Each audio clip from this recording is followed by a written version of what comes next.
Hello दर्शकों, आप सब लोग कैसे हैं। मैं यही ध्यान और भावना करता हूं कि आप सब लोग कुशल मंगल से होंगे, प्रसन्नचित्त होंगे, खुश होंगे।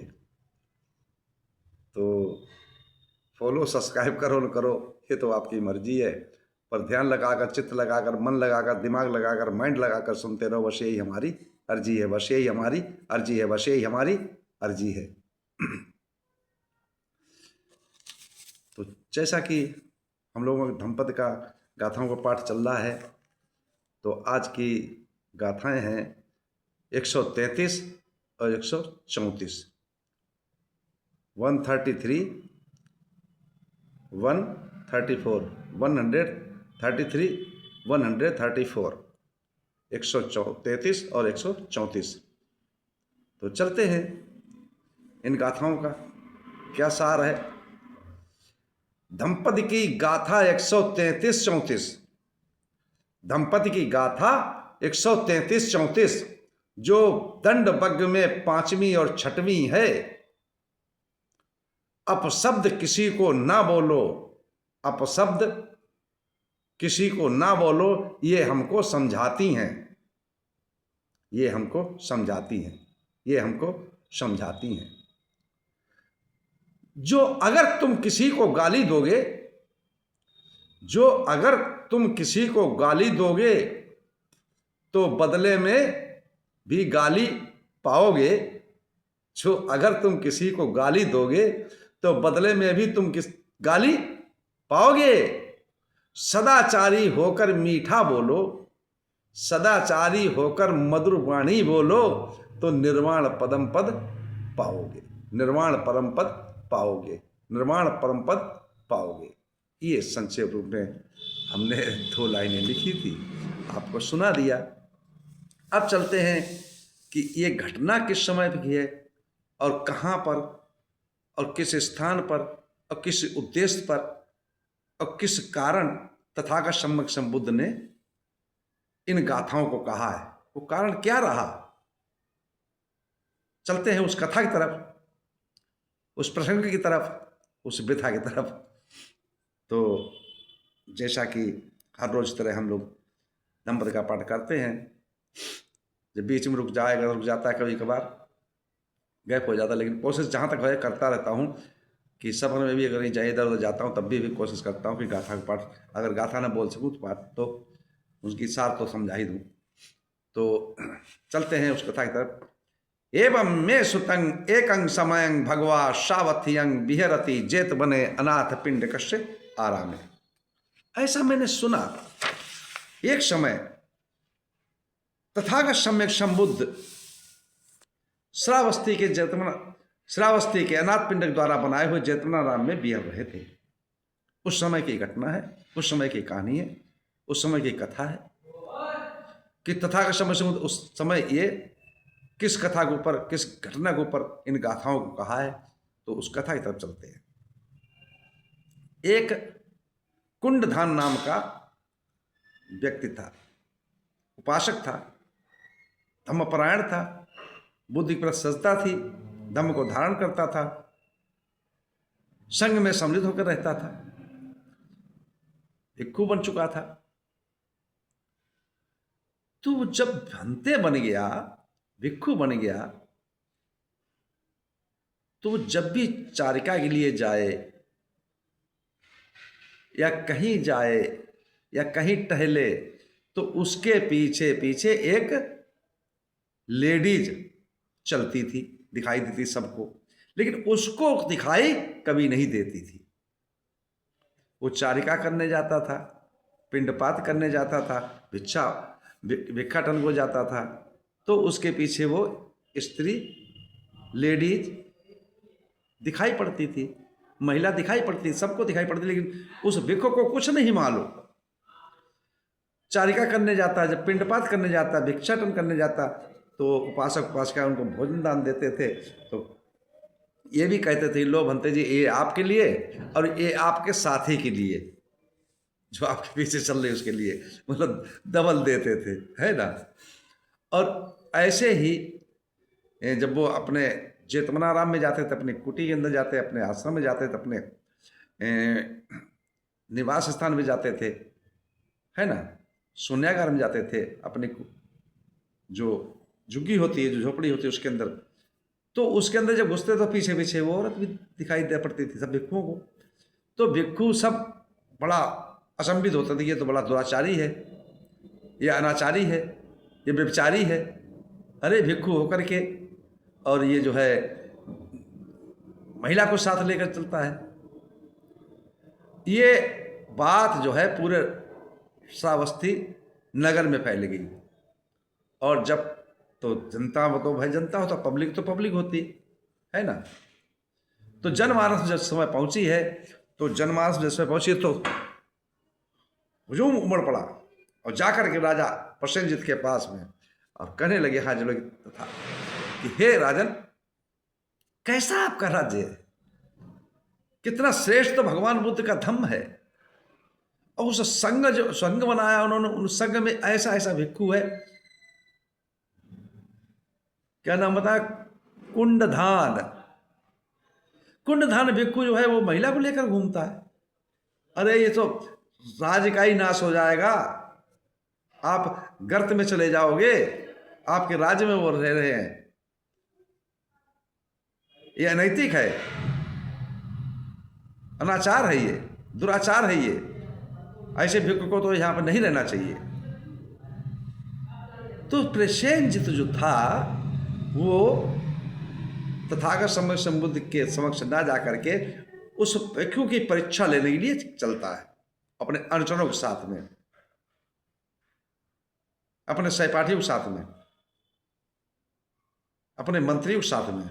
और उसकी जहां पर कुटी थी, जहां पर उनका आश्रम था, जहां पर उनको रैन बसेरा करते थे, उस जगह पहुंचे हैं तो कुंडी लग रही थी, या दरवाजा टटिया, जो झुग्गी होती है टटिया लगा देते हैं, हमारे तो टटिया बोलते हैं, आप लोगों के हिसाब से क्या बोलते हैं हम नहीं जानते, लकड़ी के सीके जोड़ जोड़ करके बांध कर करके और उसको गेट जैसा बना लेते हैं, उसको लगा लेते हैं। तो लगा हुआ था। तो राजा प्रसेनजीत ने जो है वहां जाकर कहा, भंते कुंडधान। तो कुंडधान जैसे ही उन्होंने सुना, उठ करके गेट खोला, और गेट खोला तो अब क्या देखते हैं, राजा प्रसेनद, देखो पाली का शब्द प्रसेनद है और हिंदी में उसको प्रसेनजीत बोलते हैं, ठीक है।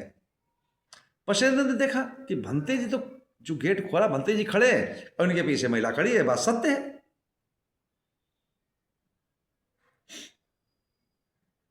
पीछे महिला खड़ी है।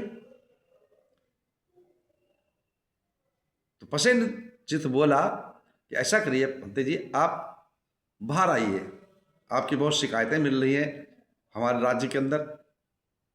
तो भंते जी तो बाहर निकल गए और वो अंदर देखने गया, किसके अंदर, कुटिया के अंदर, आश्रम के अंदर, निवास के अंदर, जो भंते जी का निवास स्थान था उसमें कुछ नहीं। और वहीं से अंदर से देखता है तो वो महिला भंते जी के पीछे खड़ी है, बराबर में खड़ी है। तो वो समझ गया, क्योंकि वो भी श्रोतापन था, धर्मपरायण था, भगवान बुद्ध की वाणी सुन सुन करके श्रोतापन हो चुका था। तो उसने समझ गया कि हाँ, ये कोई कल्पित कथा नहीं है, ये काल्पनिक है, ये उसके पीछे कुछ और ही राज है। ये भंते जी महिला को लेकर नहीं घूमते।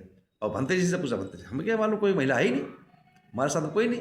जब भंते जी को दिखता ही नहीं तो भंते जी क्या कहेंगे, भाई भाई कोई महिला है। ऐसा विचार करके उसने क्या काम किया कि भंते जी कल से आपका भोजन दान हमारे यहाँ नित्य प्रताप भिक्षाटारिका करने के लिए हमारे गृह आएंगे, घर पे आएंगे, महल में आएंगे, सादर आमंत्रित हैं आप। जब ऐसा हुआ तो नित्य प्रताप वो भोजन दान कर, आप वो महिला तो उनके पीछे पीछे दिखाई पड़ रही, सब भिक्षु देख रहे। जब भिक्षु देख रहे तब भिक्षु में अचंभा होता कि जैसे तो भंते था और वैसे ही अनाचारी राजा भी बन गया लग रहा। क्योंकि जब भंते महिला को लेकर घूम रहा है और उसको वो नित्य प्रताप और भोजन दान देने के लिए, सजा देने के बजाय, यानी कपड़े छुड़वाने के बजाय, ये चर्चा जो है तथागत सम्य संबुद्ध के समक्ष रखी गई, ये समस्या। तो तथागत सम्य संबुद्ध ने समस्त भिक्षु संघों को एकत्रित करके और कुंडधान को भी बुलाया और पूछा। तो बोलते जी हमें तो मालूम नहीं, हम नहीं देखते किसी, हमारे पास कोई महिला नहीं रहती। इस बात पे वाद विवाद हुआ भिक्षु संघ के साथ में, किसका? कुंडधान का। तो अपशब्द बोलने लगे, तो कुंडधान भी अपशब्द बोलने लगा। तो उसी समय तथागत समझाया, देखो उसी समय भी गाथाओं कहा है, दोनों गाथाओं को क्या कहा?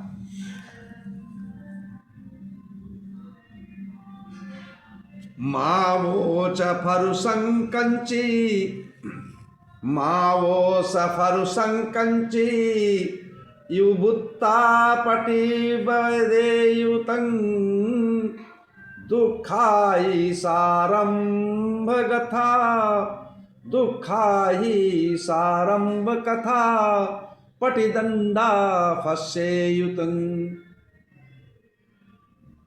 जो कट वचन बोलने वाला होता है या बोलता है दूसरों के प्रति, दूसरों के लिए, तो वो दुखदाई होता है, क्योंकि उसके परिणाम गलत ही होंगे। तुम्हें भी वो कट शब्द बोले जाएंगे, उसके बदले में तुम्हें भी दंड ही मिलेगा, गाली के बदले गाली ही मिलेगी।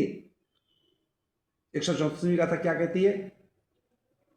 सचे नेरेसी अत्तानं, सचे नेरेसी अत्तानं, कंसो उपहतो यथा, एस पत्तोसि निबानं, सारंभो तेन विज्जति। यदि तुम अपने को टूटे कांसे की भांति निशब्द कर लोगे तो तुमने निर्माण पा लिया, फिर तुम्हारे लिए कोई प्रतिबंध नहीं रहता है। अब इसका गाथाओं को सारांश आपने सुन लिया, इसका मतलब क्या है? जैसे हमने आपको समझाया था, सुनाया था कि यदि आप किसी को गाली देंगे तो बदले में गाली पाओगे, और सदाचारी होकर के और मधुर वाणी बोलोगे तो निर्माण परम पद पाओगे। तो ये बात तथागत समय ने समझाया, किसको? कुंडधान को, कि भाई इन्हें तो जो तुम्हारे पीछे महिला दिखाई दे रही है, तुम्हें ज्ञात नहीं है, तुम्हें तो दिखाई नहीं पड़ती, तो इन्होंने तो अपशब्द इसलिए बोला, लेकिन इन्होंने तो बोला तुम्हारे पास महिला है, तुम दुराचारी हो। लेकिन तुम जो इनको अपशब्द बोल रहे हो, तो अपशब्द किसी को नहीं बोलना चाहिए। तुमने इनके पीछे तो कुछ देखा नहीं, इन्होंने तो देखा है। तो वो हाथ जोड़ के कहने लगे, पुत्र जी हमें बताइए कैसे? तो तथागत समय समुदाय, देखिए पुनर्जन्म, पहले जन्म में आप दो मित्र थे, और जब दो दोस्त थे, दो फ्रेंड थे, दो मित्र थे, दो साथी थे, तो बहुत ही गहरी मित्रता थी, गहरा याराना था, एक दूसरे साथ नहीं छोड़ते थे। कभी कभी ऐसा होता था कि एक दूसरा एक मनुष्य बन के चलता था, दूसरा साड़ी पहन के, धोती पहन के, लहंगा चुन्नी पहन के या सलवार कुर्ती पहन के, अब साथ में चलते थे दोनों जोड़ी बना करके।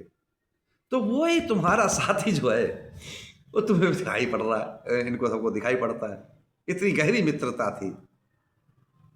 तो तथागत समझ इन गाथा में क्या कहा कि अगर आप किसी को, आप ये देखिए समझने वाली बात है कि चित्त में, मन में, दिमाग में, माइंड में कभी भी ऐसी बात को मत लाइए कि हम दूसरे के प्रति अपशब्द बोलें, कटुभाषण बोलें, कठोर वाणी बोलें।